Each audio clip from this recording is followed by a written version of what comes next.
Hey everybody, how's it going? Welcome once again to NoDQ&A Video, the official Q&A video series for NoDQ.com.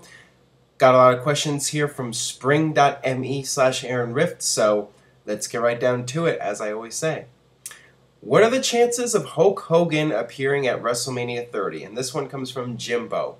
There's a lot of rumors going around right now about Hulk Hogan. Will he be leaving TNA? Will he appear at WrestleMania this year, the 30th WrestleMania? Right now, I think it's all going to depend on the money. I think Hulk Hogan is going to go where he feels he can make the most money. There's the word that his contract is coming up in a few months. Will TNA sign him to a new deal? It might not just be a TNA decision. It might be a Spike TV decision. Do they want to keep Hulk Hogan around? Do they feel that he is important and that he still has some name value? And, it could also depend on how much money that Spike is willing to invest in Hulk Hogan. So, it's all going to come down to the money. If WWE is interested in Hulk Hogan, and I'm sure Hulk Hogan will talk to them and try to get feelers out there and see how much interest there is on the WWE side. I could see WWE possibly wanting to have Hulk Hogan at WrestleMania 30 because it's a milestone event. People have been asking me like what kind of role Hulk Hogan would have. I don't think he would be wrestling, but Hulk Hogan coming out, 70,000 people, doing his thing, maybe doing a run-in or whatever, and hitting people and just beating up a bunch of people without having to take any bumps. He could do that. So it just depends. WWE might only be willing to offer him a certain amount of money, and he might feel he's better off staying in TNA. So it's going to be a very interesting couple of months to see what happens with Hulk Hogan. But yeah, the fact that he's been in WWE 2K14 and Eric Bischoff's downplaying it, saying that Hogan didn't sign a deal with them, but that combined with the fact that Brooke was let go. It's interesting. It makes you wonder if, the Hogan-TNA relationship is starting to fall apart. So we'll just have to wait and see how things play out with Hogan and TNA and if he ends up going back to WWE next year. All right, this one comes from Him Kirby. How does Daniel Bryan's 2013 so far compare to CM Punk's 2011? Well, this has definitely been a huge year for Daniel Bryan, a breakout year, although you could say that 2012 was the beginning of the breakout period for Daniel Bryan when he, even the end of 2011 when he won the world title, and then, people started doing the yes chants in 2012, and now in 2013 he's finally getting the main event push, and he's in a top storyline. So, it's definitely been a big couple of years for Daniel Bryan, but I don't think anything will compare to that 2011 for CM Punk. I mean, that was really something that got the entire wrestling world buzzing. That pipe bomb promo from CM Punk, I mean, that really exploded the internet scene, literally. People were just going crazy. I mean, NoDQ.com's traffic skyrocketed following that promo, and, I haven't really seen that kind of impact online since, at least for NoDQ.com, in terms of traffic and overall interest in the product. I don't think anything can really compare to CM Punk, but no doubt Daniel Bryan's had a tremendous 2013, but then again, so was CM Punk. I mean, CM Punk's had 3 Match of the Year candidates this year. First with Undertaker at WrestleMania, then with Chris Jericho at Payback, and then with Brock Lesnar at SummerSlam. So one could say that CM Punk's 2013 has been right up there with Daniel Bryan's. All right, next one comes from The Vein. Hey Aaron, what was the purpose of Chris Sabin being champion and then only to lose the belt to Bully Ray in a cheap finish? Well, 2 reasons. Number one is obviously the ratings. TNA trying to pop a rating and get people talking about the product. And, you have a world title change that will generate some discussion and some talk from people. And the other reason was to give the fans that feel-good moment, because Chris Sabin was a guy who had 2 serious surgeries, and he was gone for almost 2 full years because of it. So for him to come back and win the world title, I mean, that's a really cool story to tell. So, I think that's why TNA did it. And maybe also, to show their appreciation to Chris Sabin for everything he's done over the years for TNA, kind of giving him the world title to say thank you. So, I mean, I knew it wasn't going to be a long-term thing and that the long-term plan going into Bound for Glory was for Bully Ray to be the world champion. So, TNA, had that little side detour, but then went back to the main thing that they were doing, which was building up Bully Ray as the champion going into Bound for Glory. All right, this one comes from Duval David 9. Can you name some good TNA decisions that was made so far during 2013?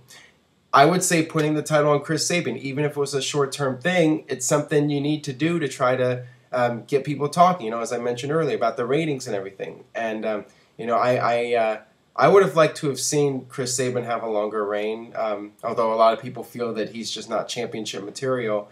But the fact is, I liked the fact that TNA put the title on a homegrown talent, and that's the general direction they need to move in. Maybe Chris Sabin's not the right guy in terms of having the charisma, having the presence, but that's the way you need to go with TNA. You need to push new stars and focus on them and not focus so much on the former WWE talent. Another good decision, letting go of Brooke Hogan. I mean, that was a great decision. Probably the best decision TNA's made all year. And I hate to say it because I'm a Hulk Hogan fan, but if they part ways with Hulk Hogan later this year, I think that's the right decision for them at this point. It should have been done a long time ago. All right, one more thing I wanted to mention about the previous question is that on paper, I think it was a good idea for TNA to take Impact Wrestling on the road and go in different cities every other week. The thing is, when they were doing Impact Wrestling in Orlando, every taping, you're doing it basically before the same group of people. And because of that, you don't really know what's working and what's not working on a national level. When you go to different cities, you have different groups of people with different backgrounds, and you can get a better idea of which characters are getting over, which storylines are getting over, and which ones aren't. Now, of course, the big downside is that the ratings haven't really increased, the attendance hasn't been good for these shows, and the added expense of having to travel to different cities and rent out the bigger buildings. So, it's been a negative for TNA overall, but, I really feel it's something they had to try. So, I do give them credit for making that move. All right, this one comes from Crusade01. Is it a coincidence that TNA's ratings seem to go higher, even if a little bit, whenever Hogan isn't on constantly? Then they go down whenever he's featured more. Well, I don't really feel that that's the case where the ratings are going down. I mean, they've been pretty consistent whether Hogan's on the show or not. When Hogan first came in, he was a little bit of a difference maker, but the fact is, it doesn't matter who's on the show. Nobody's drawn. People tune in because it's Impact Wrestling, because it's a wrestling show on Thursday nights. And that's one argument people can make as a reason to get rid of Hulk Hogan, that, you're paying him all this money and he's not making a difference in the ratings. And, I feel it really doesn't matter if Chris Sabin's all over the show, if Hulk Hogan's all over the show. It just doesn't matter at this point. The rating's going to be what it's going to be. It's going to be a 1.0 or whatever. And nothing's going to change regardless of who you have on the show. All right, this one comes from Evil Monk 84482. Hey Aaron, do you think it's time to separate Darren Young and Titus ONeil? Maybe put Darren Young with Kofi to solidify his face turn and put Titus with Heyman or the Real Americans. Any thoughts? Well, WWE just turned the primetime players baby faces, so it would be foolish now to break them up without seeing how they get over as a babyface tag team. So, you have to give that some time and see how things work out. But certainly down the line, break them up. And, I don't see them being a tag team forever. And, I could very well see Darren Young getting a push as a singles. Maybe Titus. A lot of people feel he has potential. I haven't really seen all that much in him at this point. With Darren Young, they have the whole thing with him coming out, being gay. They can play up that. There is something you can do once they break up. But for now, I think it's best off that they stay a team and see how the babyface run works. All right, last one today comes from Jeroen Inc.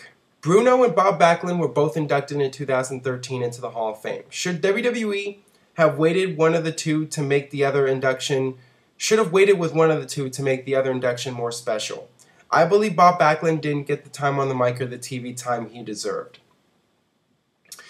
Well, I think that Bruno was a last-minute deal for him being in the Hall of Fame this year, and when they originally came up with the idea of doing the Hall of Fame at Madison Square Garden for WrestleMania 29 weekend, they wanted to have Bob Backlund in there, and the ideal situation would be to have Bruno in, but that was a long shot, and as it turned out, he did agree to it at the very last minute.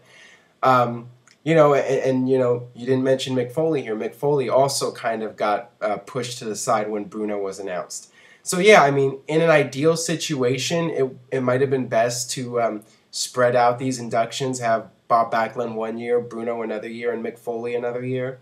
But sometimes this was an opportunity to do it in Madison Square Garden, and all three of these guys have a lot of history in MSG. So I mean, it was fitting for all three of them to go in this year. So I mean, I didn't have a big problem with it because it was Madison Square Garden, and it was the perfect place to induct all three of these guys.